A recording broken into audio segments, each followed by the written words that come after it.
عندهم اعتراض على التعدد من حيث أنه تعدد. هم عندهم اعتراض على تعدد الزوجات، بس ما عندهم اعتراض على تعدد العشيقات. قولي: أشهد أن لا إله إلا الله. أشهد أن لا إله إلا الله. وأشهد أن محمدا عبده ورسوله. أشهد أن محمدا عبده ورسوله. مرحبا، تفضلي. أنا لا أتحدث اللغة العربية جيدا ولكن أحاول. طيب تفضلي. القرآن في شيعين يقول القرآن محرف، وأنت تقول إنجيل محرف، يعني كلاهما محرفين يعني. هذا هو السؤال. هذا هو ليس السؤال. هذا، عندي عديد من الأسئلة، ليس سؤال واحد. طيب خلينا نجاوب على هذا السؤال، بعدين ننتقل إلى سؤال آخر. حسنا. بالنسبة لقولك أن الشيعة يقولون القرآن محرف، نعم، بعض الشيعة يقولون بذلك، ولكن لا عبرة بالقول. المسألة هل حرف القرآن؟ لا، ولا واحد استطاع أن يحرف القرآن.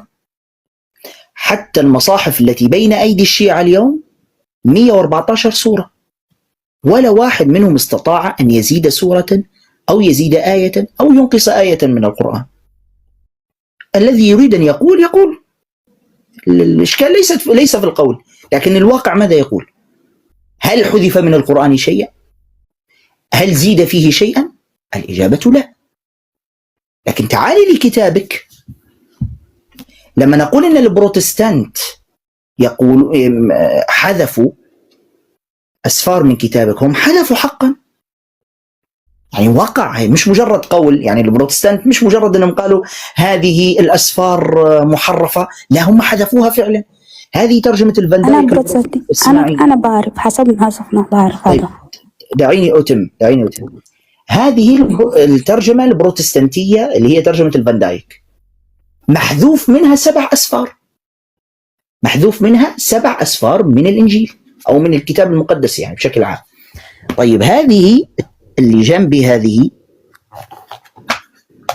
شيخنا أرسلت على الخاص شيخنا. طيب لحظة بس. تمام. هذه ترجمة كاثوليكية، هذه ترجمة كاثوليكية موجودة فيها 7 أسفار. لما تفتحي كذلك تراجم الأرثوذكس الأحباش تجدين 81 سفر. يعني لو أنت رحت للبروتستانت نسخهم 66 سفرا، تذهبين إلى الكاثوليك والأرثوذكس الشرقيين نسخهم 73 سفرا، تذهبين إلى الأرثوذكس الأحباش تجدين نسخهم 81 سفرا.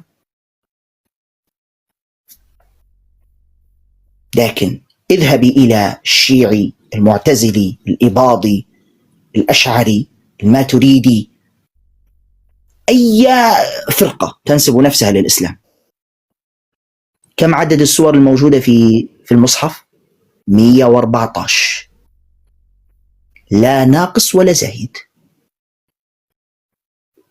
أما من يقول إن القرآن محرف كقول، خلى والله يقول، هذا قول كفري طبعا، لأن الله سبحانه وتعالى قال إن نحن نزلنا الذكر وإن له لحافظون. فالذي يريد أن يقول فليقول، لكن الواقع اللي عندي نسخ القرآن كلها كاملة واحدة. لكن الواقع اللي عندي في كتابك، كتاب النصارى، الواقع اللي عندي لا، كل طائفة نسختها غير الطائفة الأخرى. واضح؟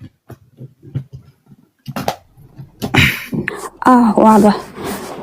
سؤال ثاني، هل الأزرع بالقرآن نفس إنه بالإنجيل؟ هل ماذا؟ الأزرع مريم. العذراء إيه؟ هو كشخصية عامة، سواء مريم عليه السلام أو المسيح عليه السلام، كشخصية بصفة عامة سواء في القرآن أو في الإنجيل واحدة، الشخصية بصفة عامة.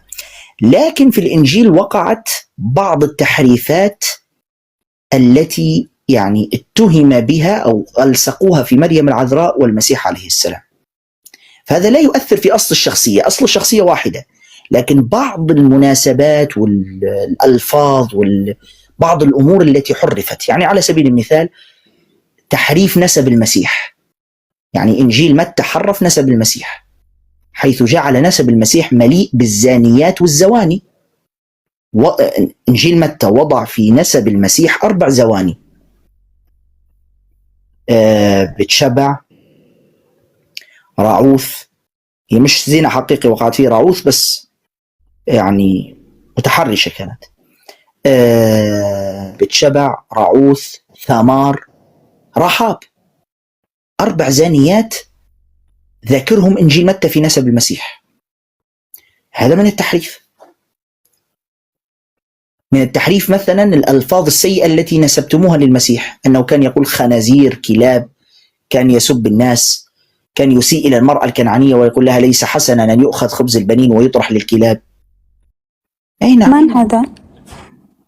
هذه في إنجيل متى الإصحاح 15، قصة المرأة الكنعانية حين وصفها المسيح وحاشاه طبعا كما يقول إنجيل متى، حين وصفها بالكلبة لأنها كنعانية، حين قال لها ليس حسنا أن يؤخذ خبز البنين ويطرح للكلاب، ورفض أن يشفي ابنتها لأنها كنعانية كلبة. لم يشفي ابنتها حتى رضيت بنفسها أن تكون كلبة، حين رضيت أن تكون كلبة شفى ابنتها. هل المسيح قال بحرف واحد كذا؟ نعم قال ذلك في إنجيل متى الإصحاح 15 والعدد 26.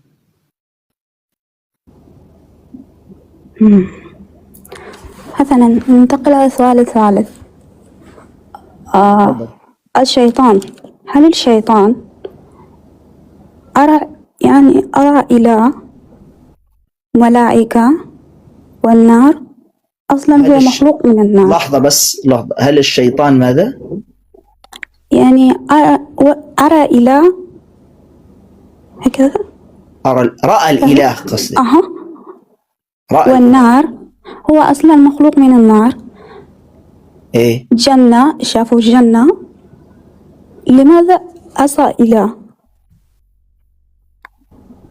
ما فهمت والله.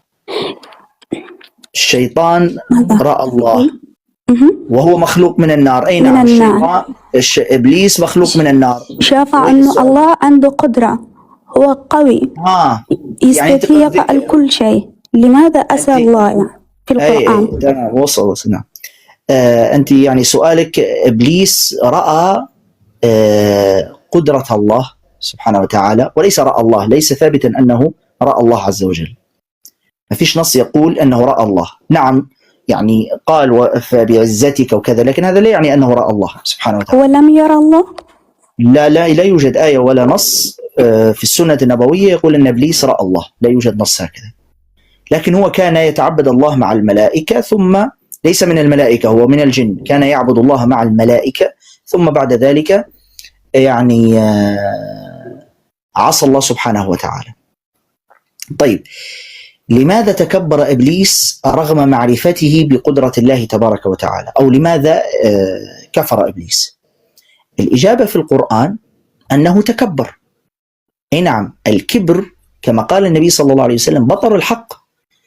فالإنسان المتكبر يعني يتم الطمس على بصره وبصيرته. فالمتكبر لا ينظر إن هذه قدرة الله وأخاف الله وكذا، هو متكبر أصلا، من اسمه متكبر. فحين يصاب بالكبر نعوذ بالله من ذلك تطمس عينيه على الحق. لذلك تجدين حتى أبو جهل فرعون هذه الأمة كان يعلم أن النبي صلى الله عليه وسلم صادقا، كان يعلم بذلك، ولكن رغم إلى آخر لحظة حين أجهز عليه ابن مسعود رضي الله عنه، مع ذلك كان متكبرا وأساء لابن مسعود وقال لقد ارتقيت مرتقا صعبا يا رويعي الغنم. شوف، خلاص في آخر لحظاته كان مجروح وكان على وشك الموت وأجهز عليه ابن مسعود، لكن لأنه متكبر على الحق فمنعه ذلك من الإيمان بالحق. كذلك آل فرعون، الله سبحانه وتعالى قال في سورة النمل عن آل فرعون وجحدوا بها واستيقنتها أنفسهم ظلما وعلوا وجحدوا بها، يعني جحدوا معرفتهم بصدق نبوة موسى عليه السلام، وجحدوا بها يعني جحدوا أن يعترفوا بذلك أمام الناس. واستيقنتها أنفسهم، يعني هم داخليا موقنين متأكدين 100% أن موسى عليه السلام رسول الله، لكنهم أنكروا ذلك. ليش؟ ظلما وعلوا، تكبرا. كان شايف نفسه أنا فرعون، وهذا اللي تربى في بيتي وحصل الله في بيتي، أنا أؤمن به أنه رسول. فصار له نوع من التكبر. فإذا تكبر الإنسان خلاص، سواء الإنسان أو أي مخلوق، إذا أصيب بالتكبر يعني يصاب بعمى القلب، فمستحيل قلبه يلين. هو عارف أن هذا الحق، لكن في شيء يمنعه داخليا، ألا وهو الكبر. نفس الشيء الشيطان يعلم أن الله سبحانه وتعالى قدرته عظيمة، هو بنفسه قال فبعزتك، يعني يعلم عزة الله سبحانه وتعالى وقدرته، ومع ذلك كفر لتكبره، وأنه يرى آدم هذا لا شيء أمامه. فكيف أنت تخليني أنا أسجد له؟ كيف تأمرني بذلك وأنا لا أراه شيئا؟ فالكبر طمس بصره وبصيرته، فالسبب هو الكبر. نعم. شكرا. رأيت مقطع أنك تقول الدين الإسلام موجود في كل الأنبياء، ولكن لماذا الله جاب للمسيح قال دين المسيحية؟ لماذا؟ ما قال الله عز وجل ذلك، لم يقل الله سبحانه وتعالى في دين اسمه المسيحية، ولا حتى كتابك قال هذا الكلام. هذا من اختراع النصارى نفسه. أين قال الله سبحانه وتعالى في دين اسمه المسيحية؟ الله سبحانه وتعالى قالها بوضوح، إن الدين عند الله عيسى المسيح. بس لحظة. المسيح مش معناها المسيحية. الله عز وجل قال بكل وضوح إن الدين عند الله الإسلام، إن الدين عند الله الإسلام. وقال في آية أخرى ومن يبتغي غير الإسلام دينا فلن يقبل منه وهو في الآخرة من الخاسرين. عيسى عليه السلام كان اسمه عيسى المسيح. لماذا سمي بالمسيح؟ لأنه كان يمسح على المرضى فيشفيهم بإذن الله. هو اسمه هو الشخصي مسيح، لكن ديانة مسيحية ما فيش. والمسيح عليه السلام دينه الإسلام، وأتباعه من الحواريين وتلاميذه إسلام. وهذا ما نص عليه القرآن الكريم في سورة آل عمران، حين قال الحواريون اللي هم أصحاب المسيح عليه السلام قالوا واشهد بأننا مسلمون، مش واشهد بأننا مسيحيون أو نصارى، لا، واشهد بأننا مسلمون.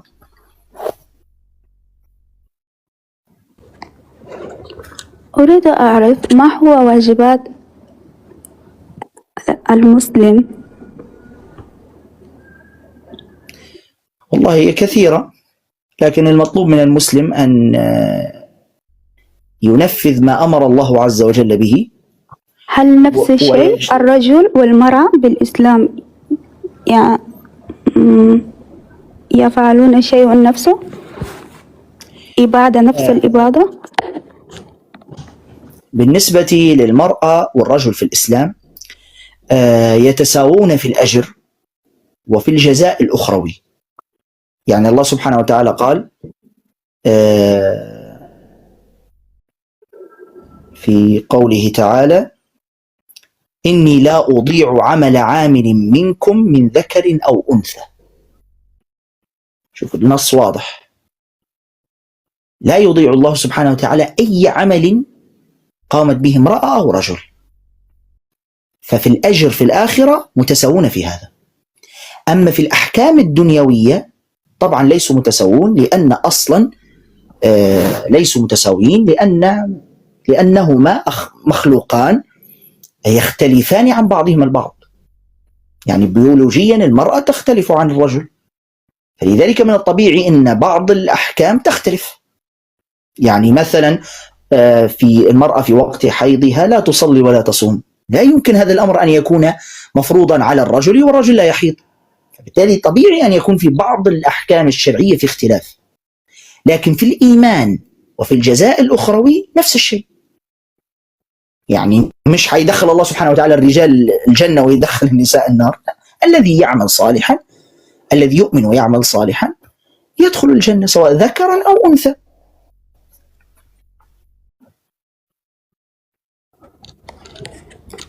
أوكي. في دين الإسلام مثلا عارضة الأذياء أشياء كهذا حرام مو؟ عارضة ماذا؟ أذياء. أزياء قصدك؟ أيوة. طبعا حرام، وهذا أصلا إساءة للمرأة. فهل المرأة يعني عرضة ينظر إليها كأنها ملابس ولا سيارات ولا كذا؟ يجي كم واحد فاسق يستمتع بالنظر إليها، هذا أكبر إساءة للمرأة، أكبر إساءة للمرأة. حتى لو كان متحجب. عاملينها اصبري بس عليه شوي، عاملينها يعني عارضة ليستمتع بها من ينظر إليها. ما هي الكلمة التي قلتيها الآن؟ ما سمعتها وأنا أتكلم. لما أتكلم ما تتكلمين لو سمحتي حتى أسمعك ماذا تقولين. قالت حتى لو كانت محجبة. أوكي. يا شيخ محجبة؟ لا يوجد محجبة تفعل ذلك، وأصلا الحجاب هو الامتناع عن رؤية الرجال، فكيف تكون عارضة أزياء محجبة؟ فيني أتكلم؟ تفضلي. أنتم في الإسلام تختلفوا على الحجاب. في بنات طرحة، يوجد بنات يحطون طرحة، يوجد بنات يسكرون كل جسمهم، يتركون بس عيون. يعني أي واحد صح يعني. أنت ما تأخذي الإسلام من تصرفات المسلمين، خذي الإسلام من القرآن والسنة. أنا أريد أعرف الإسلام هو كيف. أنا أريد أنت تخبرني. نعم أنا قاعد أخبرك. صفة الحجاب مذكورة في القرآن وفي السنة، صفات معروفة ثابتة لا تتغير. كون واحدة حطت طرحة نص، حطت طرحة كاملة، لبست بنطلون، هذه هي عاصية، هي المرتكبة للذنب، هذا ليس حجابا. يعني فرضنا واحدة مغطية شعرها ولابسة بنطلون، ليس حجابا، لأن من صفات الحجاب الشرعي لا يصف ولا يشف. البنطلون يصف ويشف ويبف ويكف كلها، فطبيعي جدا أنه محرم. فصفات الحجاب الشرعي واضحة ومعروفة، فإذا طبقت هذه الصفات مواصفات أو صفات الحجاب الشرعي تكون محجبة.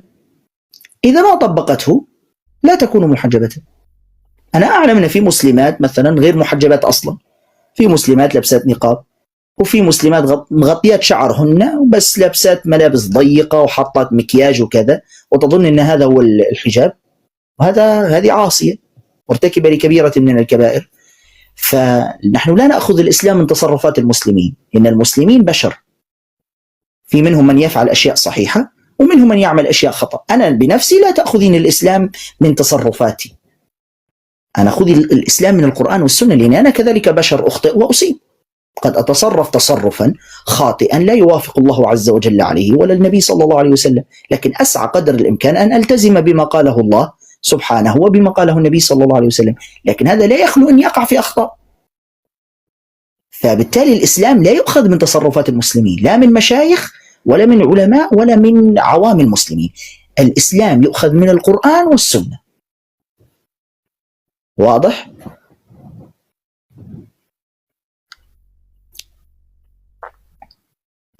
واضح. لماذا المسلمون يتزوجون عربة؟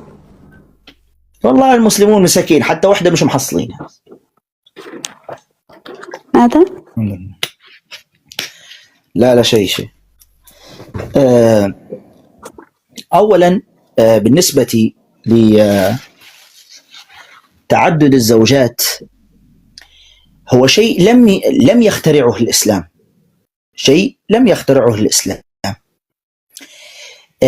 تعدد الزوجات شيء موجود في كل الحضارات وفي كل الأديان، موجود في اليهودية، موجود في النصرانية، موجود في كل الحضارات بدون قيد، مش 4 بس، يتزوجون أكثر في كل الحضارات في كل الأديان. يعني تجدين كما ذكرنا قبل قليل النبي سليمان في كتاب النصارى في سفر الملوك الأول يقول لك النبي سليمان تزوج 1000 امرأة. يعني شوف العدد الهائل. الإسلام حين بعث الله عز وجل النبي صلى الله عليه وسلم، الإسلام هو الذي قيد التعدد، مش اخترع التعدد. يعني أصلا أنتم مفروض تشكروا الإسلام اللي قيد التعدد. لولا تقييد الإسلام للتعدد ممكن الرجال أن يتزوجون 10 20 30 عادي جدا. إيه؟ لأن الباب كان مفتوحا قبل بعثة النبي صلى الله عليه وسلم. أحد الصحابة قبل الإسلام كان متزوجا 10، ولما نزل الحكم القرآني إن فقط تبقي معك 4 جاء يتوسل للنبي صلى الله عليه وسلم: ما الذي أفعله؟ عندي 10 على ذمتي. فقال له النبي صلى الله عليه وسلم: فارق 6 وأمسك 4. فيش حل آخر. يعني هو الباب اللي كان مفتوح أساسا، جاء الإسلام هو الذي قيد هذا الأمر. زيادة، الإسلام حين قيد التعدد مش أباح التعدد، أصلا التعدد كان مباحا أصلا قبل أن يبعث الله سبحانه وتعالى النبي عليه الصلاة والسلام. حين قيده ب4 قيده بشروط وضوابط. من أهم هذه الشروط القدرة الجسدية والمادية مما يفضي إلى العدل. وترى هذا لا يقدر عليه أي أحد، لا يقدر عليه أي أحد. وأنا أريد أن أعطيك معلومة سريعة. سواء الملحد أو النصراني أو العلماني ليس عندهم اعتراض على التعدد من حيث أنه تعدد، هم عندهم اعتراض على تعدد الزوجات، بس ما عندهم اعتراض على تعدد العشيقات، ما عندهمش. لذلك أنا مرة ناقشني أحد الملحدين عن نفس الموضوع: كيف عندكم تعدد وكذا؟ سألته سؤالا واحدا: إذا رأيت رجلا مع 5 عاشقات أنت كملحد، هل تصف هذا الفعل أخلاقي أم غير أخلاقي؟ والحوار موجود. ماذا قال لي؟ قال لي: هم أحرار، هم أحرار، عنده 5 عاشقات هو حر. طيب، قلت له: وماذا لو رأيت مسلما عنده 4 زوجات بعقد شرعي ومسؤولية تامة؟ هذا تخلف. قلت له: امشي كبس تحت. شفتي، هم ما عندهم اعتراض على التعدد من حيث أنه تعدد، هم عندهم اعتراض على تعدد الزواج. ليش؟ لأن هو لما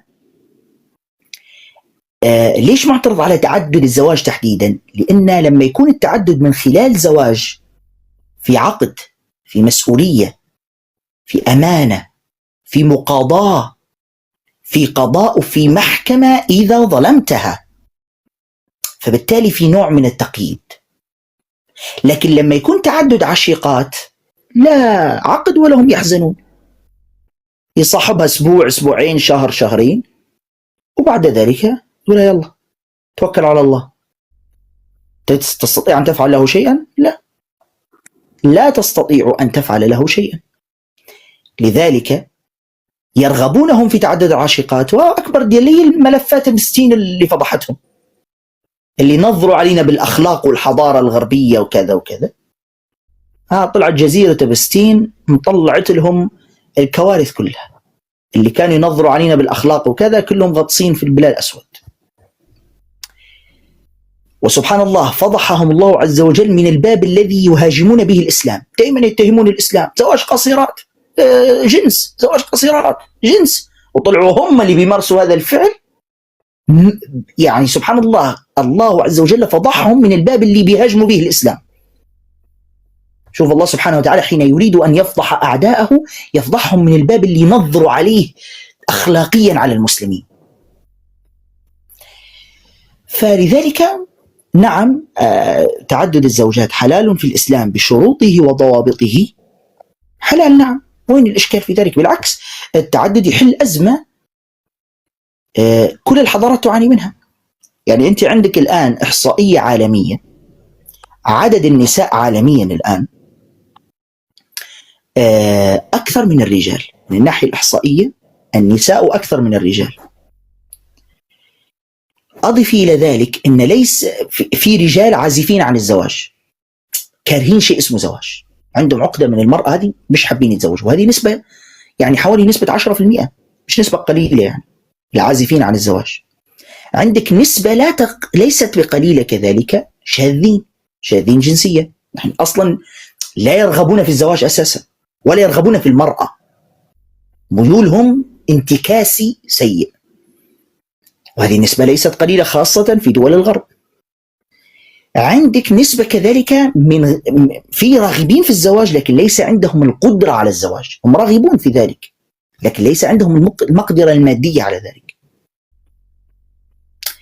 لو أخذنا هذه النسبة زيادة أن إحصائيا النساء أكثر من الرجال عالميا، أنت حيكون لك يعني نسب نساء عالميا، ملايين النساء عالميا حتكون بلا زواج وسيحرمن من الأمومة، هذا غير المطلقات والأرامل. فلو نحن طبقنا هذا المنهج بتاعكم، كل واحد يأخذ واحدة فقط، مع وضع في الاعتبار إن في شاذين جنسيا، في عازفين عن الزواج، في غير القادرين على الزواج، كم امرأة عبرت في العالم الآن ستكون بلا زواج؟ كم امرأة من هذه الملايين النساء التي تريد أن تكون أما، تريد أن تنشئ أسرة، تريد أن تعف نفسها، لو كل واحد أخذ واحدة فقط كم واحدة ستبقى بهذا النوع؟ فلذلك التعدد المطلوب منه أن يطبق بالشكل الصحيح. لو طبق بالشكل الصحيح ستكون أول السعيدة به هي المرأة. لكن الإشكالية الآن اللي صايرة والذي تسبب في بغض النساء لهذا الأمر، بعض السيئين من الرجال يمارسون التعدد بشكل خاطئ، وهذا يغضب الله سبحانه وتعالى. لذلك أنا لا ألوم أن كثيرا من النساء تكره الرجال الذين يفكرون في التعدد وكذا، لأنهم يمارسونه بشكل خاطئ. لما تجيني امرأة مثلا تقول لي إن زوجي تزوج الثانية ولا يدري عني شيئا، هذا تعدد؟ هذا ظلم، هذا إجرام. لما تجيني امرأة مثلا تقول لي زوجي حين تزوج صار يأتيني في الشهر مرة وباقي الأيام كله مع زوجته الأخرى ومع أبنائه من الزوجة الأخرى وتاركني أنا وأبنائي، هذا ليس تعددا، هذا ليس تعددا. فلذلك العلمانيين والنصارى والملحدين استغلوا التصرفات الخاطئة في التعدد من قبل كثير من الرجال ليشوهوا هذا الأمر. ترى التعدد كان يمارس في زمن النبي صلى الله عليه وسلم، كان أمرا طبيعيا جدا ولا يوجد أي مشاكل بل بعض الشخصيات إلى الآن مارست التعدد بشكل طبيعي. وأنا أعرف شخصيات أقسم بالله العظيم من عددت والزوجات أكثر من الأخوات. أنا عندي قريبي رجل توفي رحمه الله، تزوج 2 والله، وواحدة توفيت والأخرى على قيد الحياة، كبيرات في السن يعني. والله حين توفيت، اللي هي الثانية بالمناسبة اللي توفيت، حين توفيت الثانية أقسم بالله بكت عليها الأولى بكاء، قالت ما بكيته على أختي، لأن الرجل كان عادلا، لم يظلم ولا واحدة منهن وأعطى كل واحدة حقها، فالأمر كان طبيعيا جدا. هذا والله أعلم. أنا لست ضد في تعدد، ولكنني فضول، مجرد فضول. نعم. مثلا هل المرأة المسلمة ماذا مطلوب في دين الإسلام؟ ماذا مطلوب منه؟ مطلوب منها هل الحجاب فرض وما هو الدليل؟ طبعا الحجاب فرض، والدليل قوله تعالى في سورة الأحزاب: يا أيها النبي قل لأزواجك وبناتك ونساء المؤمنين يدنين عليهن من جلابيبهن ذلك أدنى أن يعرفن فلا يؤذين. الجلباب في اللغة هو الساتر لسائر الجسد من أعلى الرأس إلى أسفل القدمين. والآية من تقول يقول هذا؟ سورة الأحزاب، الله سبحانه وتعالى يقول ذلك. هذا هو الدليل. طبعا في حتى في سورة النور آية، لكن هذه يعني الآية الأكثر وضوحا. ما جاوبني على سؤال ثاني، المرأة المسلمة ماذا مطلوب منه؟ ما أنا لما بدأت أجيب على بعد ما بدأت أجيب على السؤال دخلت في السؤال الثاني. آسف. المرأة المسلمة مطلوب منها أن تطيع كل ما أمر الله عز وجل به، وكل ما أمر به النبي صلى الله عليه وسلم، وأن تجتنب، يعني لا تفعل كل ما نهى الله عز وجل عنه، وكل ما نهى عنه الرسول صلى الله عليه وسلم. طبعا هي أشياء كثيرة، لكن بصفة عامة هذا هو المطلوب من المسلم والمسلمة على حد سواء، يعني الذكر والأنثى. في القرآن يوجد ضرب للنساء، لماذا؟ لا يوجد في القرآن ضرب للنساء، يوجد في القرآن ضرب للنواشز، للناشز. يعني جايك في الكلام. هل يوجد نساء نواشز؟ سلام. طيب سأجيبك. أولا الآية القرآنية تقول: واللاتي تخافون نشوزهن. النشوز في اللغة هو التعالي على الزوج وعدم إعطائه حقه وتوجيه الإهانات له وعصيانه فيما أمر الله عز وجل أن تطيعه فيه. هذه الأربع أشياء التي تؤدي إلى أن تلك المرأة ناشز. فأمر الله عز وجل بالتعامل معها، قال: واللاتي تخافون نشوزهن فعظوهن. فعظوهن العظة، وهي النصيحة والتذكير بحقوقه الشرعية، يعني يقول لها: اتق الله سبحانه وتعالى يا بنت الناس، إن الله عز وجل قد أوجب عليك كذا وكذا، خافي الله سبحانه وتعالى، ما تفعلينه ذنب عظيم تحاسبين عليه، وهكذا. هذه العظة. ما استجابت لذلك، ما زالت مصرة على النشوز. ننتقل إلى المرحلة الثانية: فعظوهن واهجروهن في المضاجع. يعني بين لها أنك أنت غاضب في المضجع، الفت ظهرك مثلا، لا تقابل وجهك بوجهها، بين أنك أنت حزين، مش تخرج من البيت، لأن الله سبحانه وتعالى قال: واهجروهن في المضاجع، يعني الهجران يكون داخل البيت، مش تخرج خارج البيت، لتبين لها أنك أنت غاضب. ما استجابت برضو، يعني أنا لا أتصور ولا أقتنع أن امرأة مؤمنة تذكرها بالله وبالرسول صلى الله عليه وسلم وكل هذه الأمور، ومع ذلك لا تستجيب. هذه حالة ميؤوس منها، يعني لا عظة ولا هجران في المضجع، معناتها هذه حالة ميؤوس منها جدا هذه. طيب، فإن لم تستجب ننتقل إلى المرحلة الثالثة: واضربوهن. بعد الله سبحانه وتعالى قال: فإن أطعنكم فلا تبغوا عليهن سبيلا. يعني إذا كانت مطيعة لك محترمة لك، لا تغضب الله عز وجل ولا ترتكب نشوزا وإهانات، فلا تبغي عليها ولا ترتكب أي شيء ضدها. طيب، واضربوهن، ما معنى واضربوهن هنا؟ نرجع إلى تفسير النبي صلى الله عليه وسلم وتفسير الصحابة. أولا تفسير النبي صلى الله عليه وسلم قال: لا تضربوهن ضربا مبرحا. يعني الضرب المبرح الذي يترك علامات في الجسد أو آلام في الجسد، هذا ممنوع جدا. هذا إضافة أن النبي صلى الله عليه وسلم أصلا لم يشجع على هذا الأمر، يعني هذه ضرورة يلجأ إليها كآخر الحلول. لذلك لما جاءت النساء تشتكي إلى رسول الله صلى الله عليه وسلم أن رجالهن يضربونهن، ماذا قال النبي صلى الله عليه وسلم؟ قال: هؤلاء ليسوا بخياركم هؤلاء. طيب، ثالثا تجنب الوجه. طيب، تجنب الوجه، ولا نضرب ضربا مبرحا يعني آلام أو ترك علامات في الجسد. إذا كيف، ما معنى واضربهن؟ نرجع إلى تفسير ابن عباس رضي الله عنهما الصحابي الجليل الذي دعا له النبي صلى الله عليه وسلم بالفقه في الدين وعلم التأويل. ماذا قال؟ قال ضرب بالمسواك.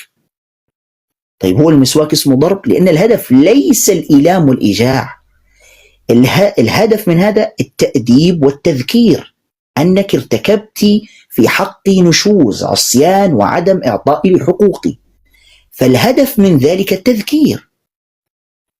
أنت لما ابنك يعمل شيء خطأ وتعمل له هكذا، أنت مش قصدك أنك تؤلمه بهذه الضربة بقدر ما أنك أنت تريد أن تنبهه أنك ما ارتكبته خطأ وتذكره أن ما فعلته خطأ. طيب هنا تطلع لك النسوية. طيب والرجل إذا نشز هل تضربه المرأة؟ روح اضربيه، بس لما يكسر راسك ورقبتك ما تجيش تشكيلي. يعني المسألة تؤخذ منطقا وعقلا. هل تريد يعني هل الله سبحانه وتعالى سيقول أيتها النساء إذا نشزوا الأزواج اضربوهن أو اضربوهم؟ هو طبيعي الاختلاف الجسدي والبيولوجي يؤدي أن الرجل يفرمها فرم، النتيجة طبيعية، لكن في علاج لهذا الأمر.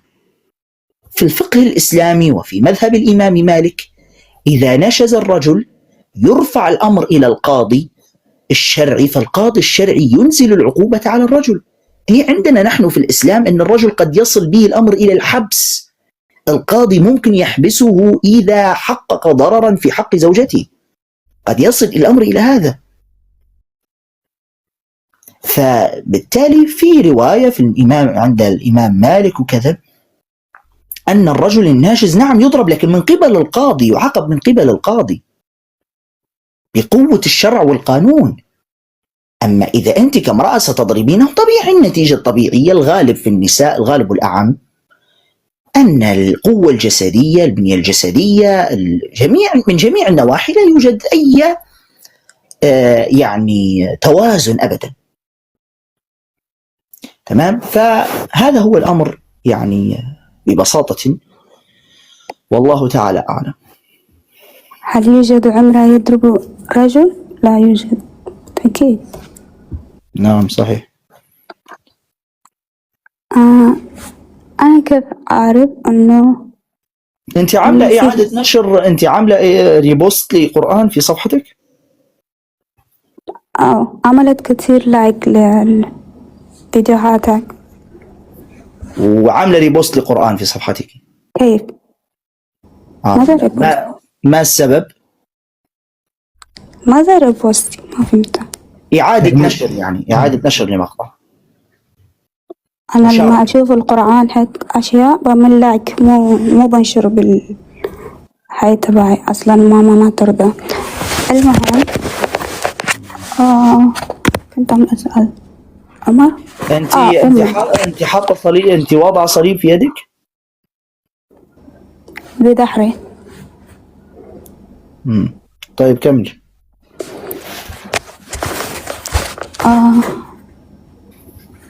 كم بقي لك سؤال؟ كثير، مكتوب هون تقريبا 8 سؤال، ولكن لا يهم إذا كنت مشغولة. طيب يعني إذا أجبتك على كل هذه الأسئلة تعتنقين الإسلام؟ وهل لحد الآن الشيخ جاوب على كل أسئلتك واقتنعت بها؟ اقتنعت إلا واحد. ما هو؟ للحجاب. ما هو؟ أعطاك النص من القرآن يا متصلة أنه الحجاب فرض.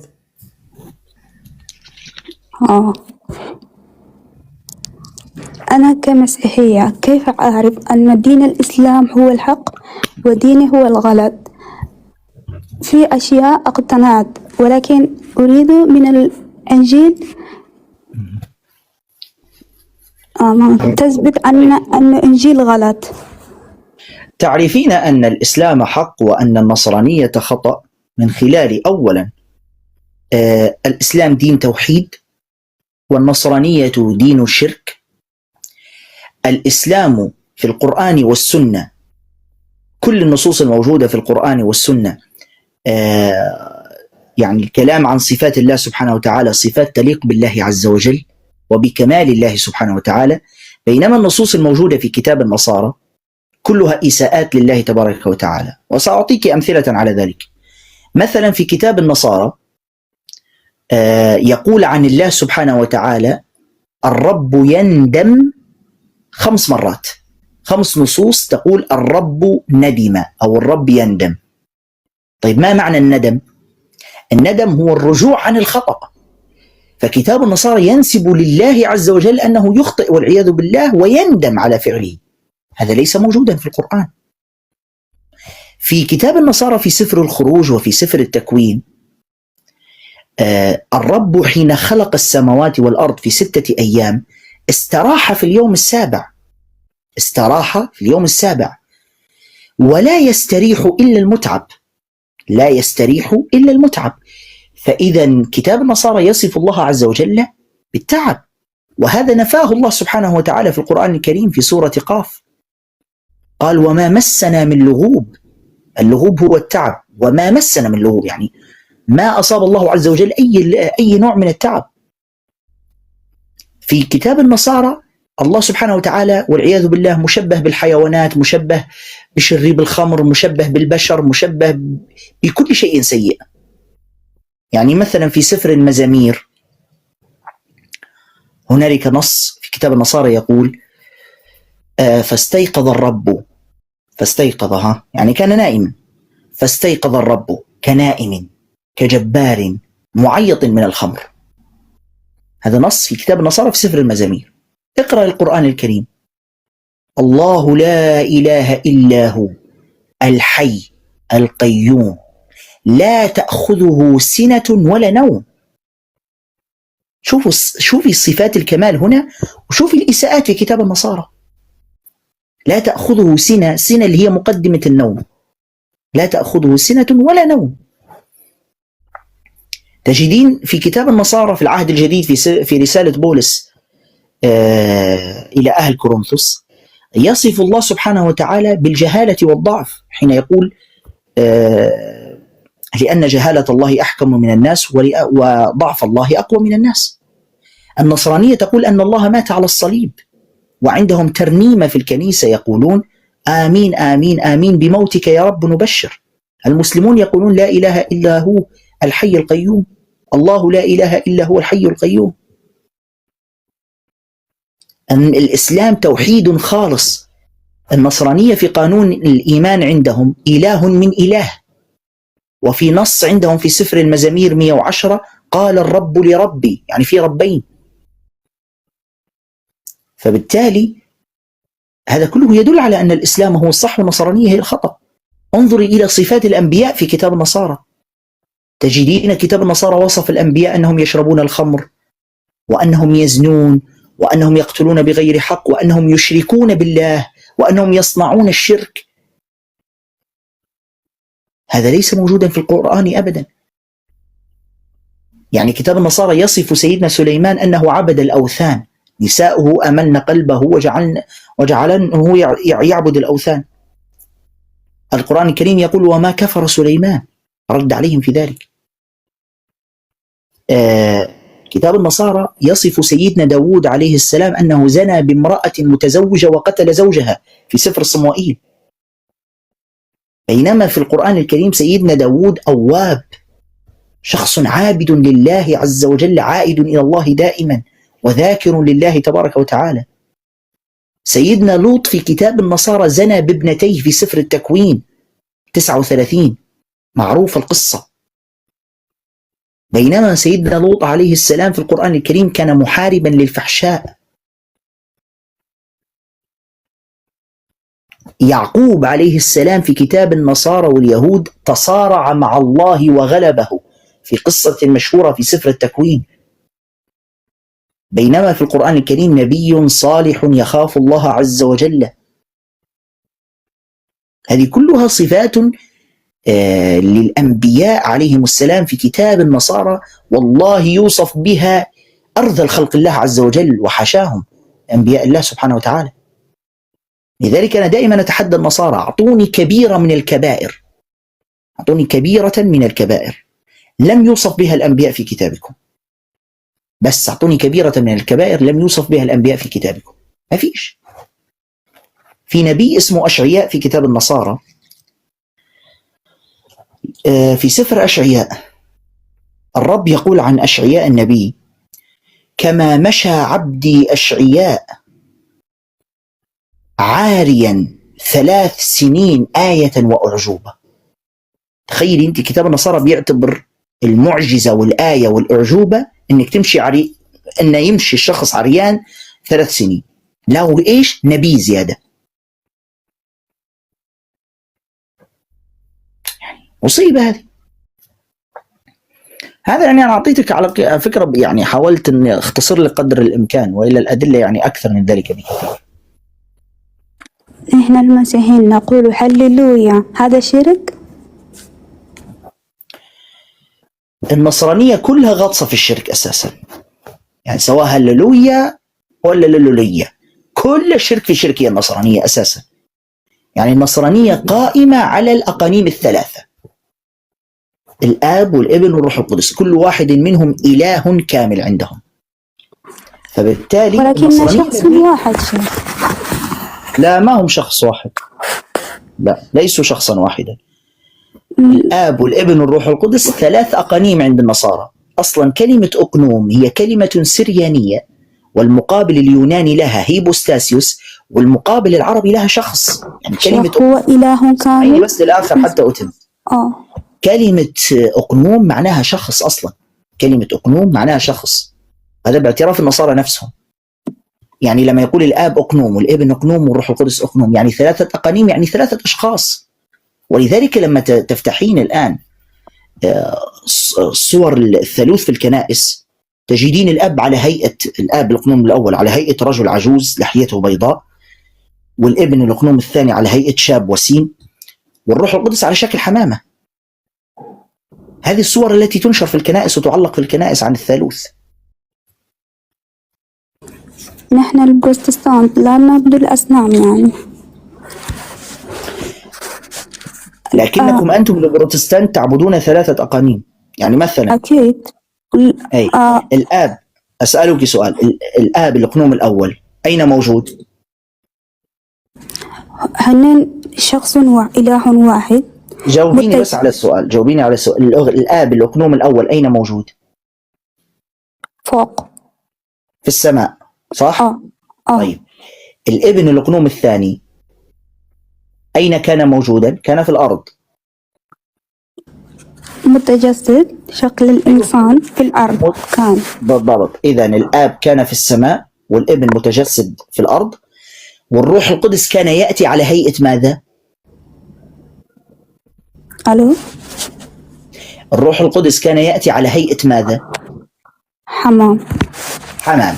يعني عندك واحد في السماء وواحد في الأرض وواحد على هيئة حمامة. كم واحد هؤلاء؟ ولكن كم واحد هؤلاء؟ كم واحد؟ ولكن يا شيخ 3 في واحد. كم واحد؟ وبعدين قولي ولكن كم واحد؟ 3. خلاص، هذا الذي نقوله نحن إذن. يعني نريد أن نقنعكم بهذا الشيء يعني فقط. أي ولكن ماذا؟ يقولون لنا أن 3 متجسد شخص واحد. ولا نصراني يقول بهذا الكلام. الذي يقول إن 3 أقانيم شخص واحد هذا مهرطق. لماذا؟ لأن كانت في هرطقة انتشرت اسمها هرطقة سابيليوس. واحد اسمه سابيليوس ظهر في التاريخ النصراني، حس أن الموضوع شرك 3 أقانيم. أنا اسمعوا يا جماعة، الأقانيم هذه أقنوم واحد، وأن الآب والابن والروح القدس هذه يعني صفات لشخص واحد. تمام؟ هذا إيش اسمه؟ هذا كان اسمه سابيليوس. راحت الكنيسة حاربته، قالت له يا مهرطق يا ابن 60 مهرطق، وحاربته وعملت له العمايل. والله لو سمعوا كلامه كانوا نجوا على الأقل من الشرك نوعا ما، يعني كلامه منطقي نوعا ما، بس غبية الكنيسة، ماذا نفعل لها؟ فهاجمته وقالت له أنت مهرطق وأنت كذا، مع أن معظم النصارى اليوم مهرطقين زي سابليوس لما يحاوروا المسلمين يعني يتكلموا بكلام سابليوس. بس لو نرجع إلى المصادر الأصلية لآباء الكنيسة لا، الشرك واضح جدا. فبالتالي الذي يقول إن الثالوث شخص واحد هذا سابيليوس، هذا مهرطق.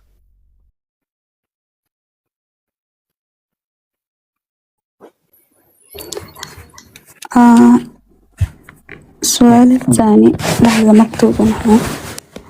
عمر هل كان يعبد أصنام؟ من؟ عمر صاحب رسول. قبل أن يسلم كل الصحابة كانوا، يعني معظم الصحابة كانوا يعبدون الأصنام قبل أن يسلموا، لكن بمجرد أن أسلموا صاروا موحدين وأسلموا، ومنهم عمر رضي الله عنه. بعد الإسلام أم يقولوا بعد الإسلام يعني؟ هذا تخريف. هذا يعني الإسلام جاء يحارب الأصنام والأوثان. يعني هل سيدنا عمر سيعبد الأصنام بعد إسلامه؟ كلام فارغ أصلا، يعني لو واحد يسمعه المفروض أصلا يحطه في أول قمامة. أنت متعب شيخ. أنتم ماذا؟ أنت متعب. هل تستريح؟ أنت كم باقي لك سؤال؟ أنت غدا سوف أسألك أسئلة ثانية. كم باقي لك سؤال الآن؟ مكتوب هون 5 أسئلة، ولكن بعدهم أسألك مباشرة، بعدهم أسألك على الخاص. طيب اسأليهم لعلنا نستطيع أن نقنعك إن شاء الله وننقذ نفسا من النار. كم نسأليهم؟ صح أنا متعب، لكن إن شاء الله كله في يعني نسأل الله أن يجعل في ميزان حسناتي. كم لسؤالك الآخر؟ المهم لا تنتقلي، شوف، لا تنتقلي إلى سؤال قبل أن تقتنعي بالذي قبله. أنا مقتنعة اللي قلت له، ولكن فقط تمام. أنا مثلا أنا كمسيحية في الكنيسة أغطي شعري، ولكنني مجرد ما أكون مسلمة لا يمكنني أغطي وجهي كله. يعني هذا في شخص يقول أنت بس تصبحين مسلمة إن شاء الله، وبعدين نتكلم في موضوع الحجاب هذا وحده. أهم شيء إنك بعد ما تصبحين مسلمة إن شاء الله.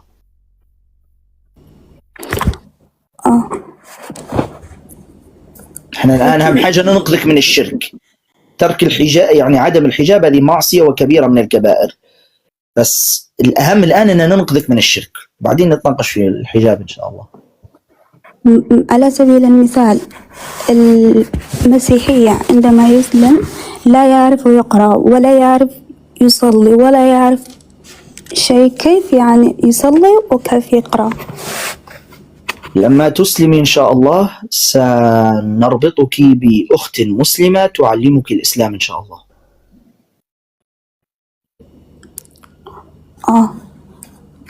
في عندنا يعني أخوات متخصصات في هذا الأمر إن شاء الله يعلمنك الإسلام بعدما تسلمين.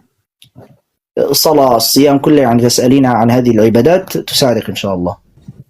أنا أمي عندما أكون مسلمة أمي ستقتلني. لا تخبريها أنك ستكونين مسلمة، وحاولي أنك يعني تدخليها معنا هنا في البث، تحاورنا لعل الله عز وجل يهديها. هي اليوم مسافرة وسافرت أمس سافرت، ولكن نبهني لا أدخل أحاور معك. حتى الأخ أمين خبرته قبل أسبوع، هو منعني لا أدخل أنا كنت أشاهد بس تباك كتير، ولكن قال لي لا تشاهدي بثوث تبع المسلمين ولا تدخلي حوار معهم، أنت عقلك صغير يمكن. ولكن أنا مقتنعة يعني في شيء يجرني. 20 إيه. في شيء يجرني على ولا يعني قولي لأمك إذا أنت بتعتبريني أنا عمري 20 عقلي صغير، طيب قولي لها أنت بتعبدي يسوع المسيح منذ أن كان عمره شهر، ولد من بطن أمه كان عمره شهر وبتعتبره إله. يعني أنا عمري 20، لكن أنت عبدتي يسوع المسيح اللي عمره شهر بيرضع وبيبكي ويريد أن يرضع من أمه، وعبدتيه يسوع المسيح. لا أعرف، كل ما أعرفه هو سوف يقتلني، لا أعرف شيء ثاني. نسأل الله أن يعني يحفظك من شرهم إن شاء الله. السؤال الثالث،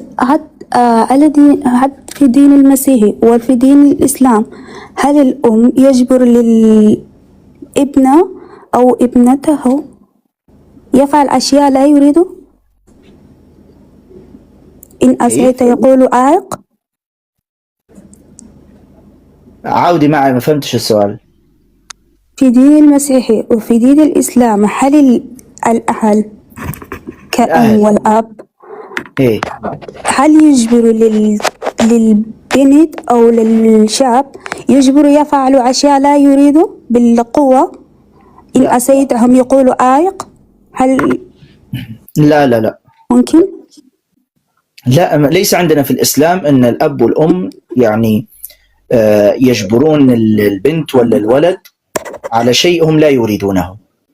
يعني مثلا زواج، لا يحق للأب ولا الأم أن يجبروا البنت أو الولد على الزواج من فلانة أو الزواج من فلان. هذا لابد من إيجاب وقبول بين الطرفين، هم عليهم أن ينصحوا. تمام؟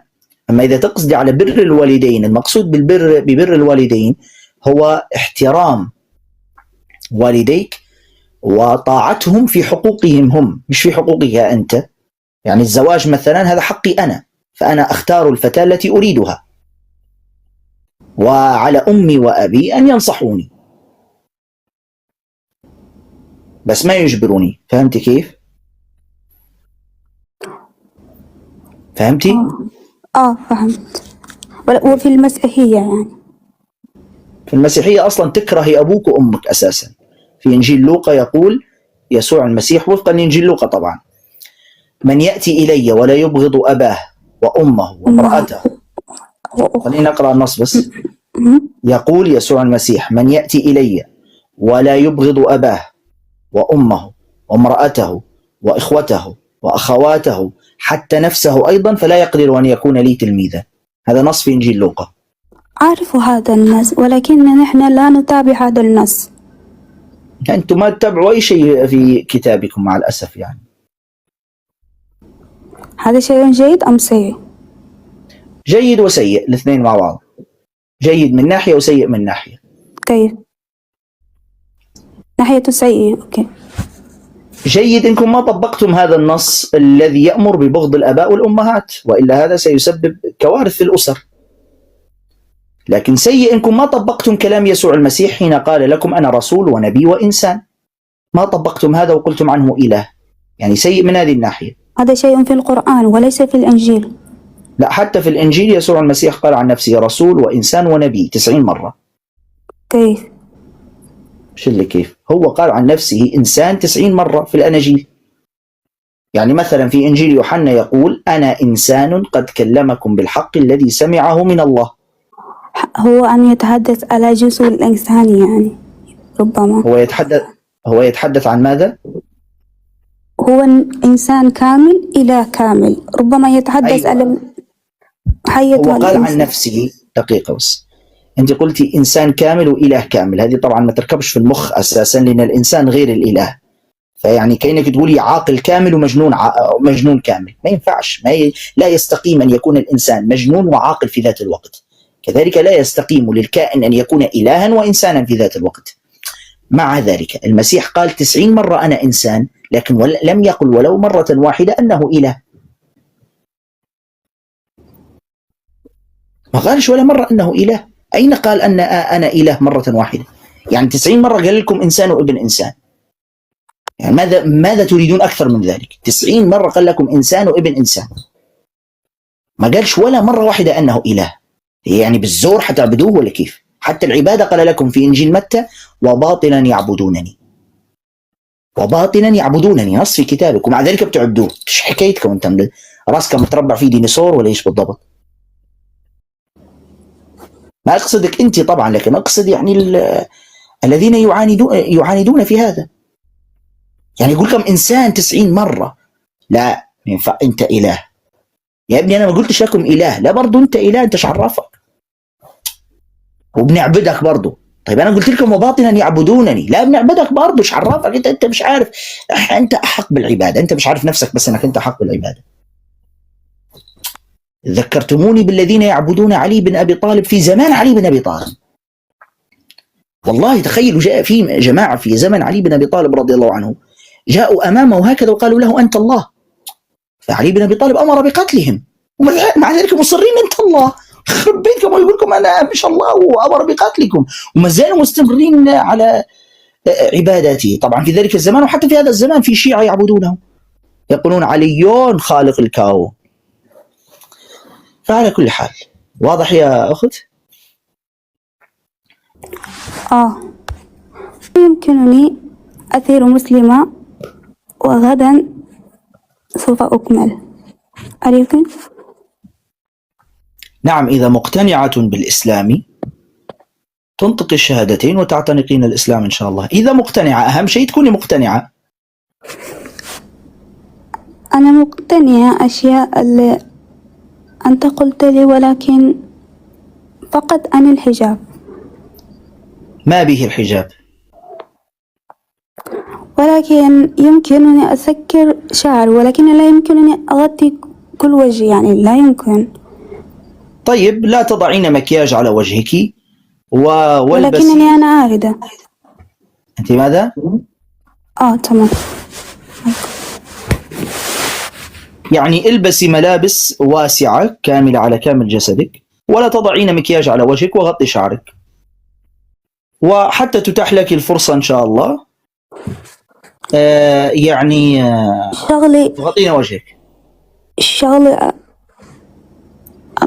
أملي الذي أعمل يطلب عفى المكياج. ما هو عملك؟ عارضة. شنو؟ عارضة. عارضة؟ أيوة. عارضة أزياء تقصد؟ عارضة أزياء. أيوة. طبعا هذا الشغل حرام، يعني ابحثي عن عمل آخر تتكسبين منه، لكن هذا العمل حرام، وهذا إهانة للمرأة. هذا من أكبر الإهانات للمرأة.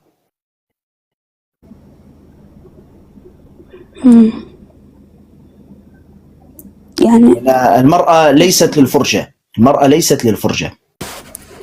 يمكن الشركة اللي عندما أعقد، يمكن عندما أتحجب يمكن لا يتقبلوني، ولديهم معهم عقد. طيب أهم شيء الآن يعني تتخلصين من الشرك وتعتنقين الإسلام، وبعد هذه المسائل إن شاء الله يعني ننصحك بها ونعرف كيف نحاول كيف تتجنبيها. يعني عندي سؤال مكتوب هون. غدا هل يمكنني أسألك غدا؟ نعم لا إشكال، لكن هل أنت مقتنعة الآن بالإسلام أم لا؟ ستنطقين الشهادتين؟ مستعدة أم لا؟ لحظة واحدة فقط. تفضلي.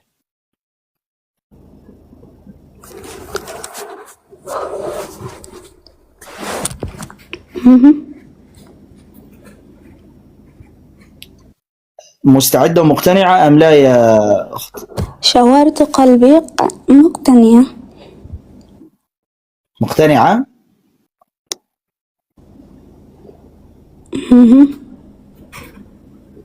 طيب ترددي خلف الشهادتين إن شاء الله. ماذا أقول؟ قولي أشهد أن لا إله إلا الله. أشهد أن لا إله إلا الله.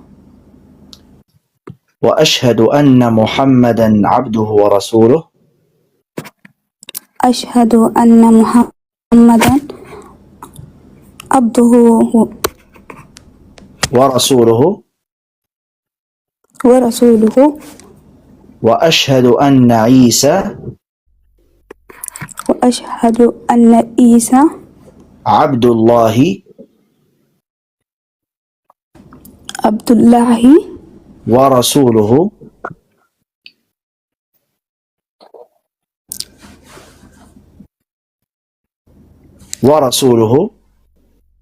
ورسوله وكلمته ألقاها وكلمته ألقاها إلى مريم وروح منه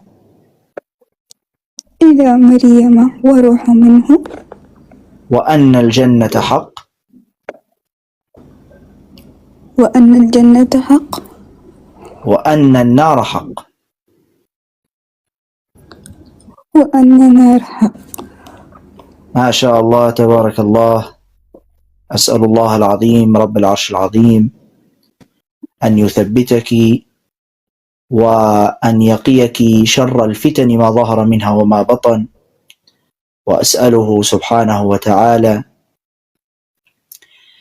أن يرزقك الخير كله وأن يحسن خاتمتك وأن يبارك فيك إن شاء الله تعالى. أولا يا أخت سلطانة، لا تردين على أي رسالة تصلك على الخاص، تمام؟ ولا رسالة تردين عليها تصلك على الخاص. فقط الآن تتواصلي مع الأخ أمين، مش عارف واعي الأخ أمين، إن شاء الله ما تكونش بس عدى فيها الأخ أمين، يلا مش مشكلة. أخ محمد. نعم شيخ. سلطانة. نعم.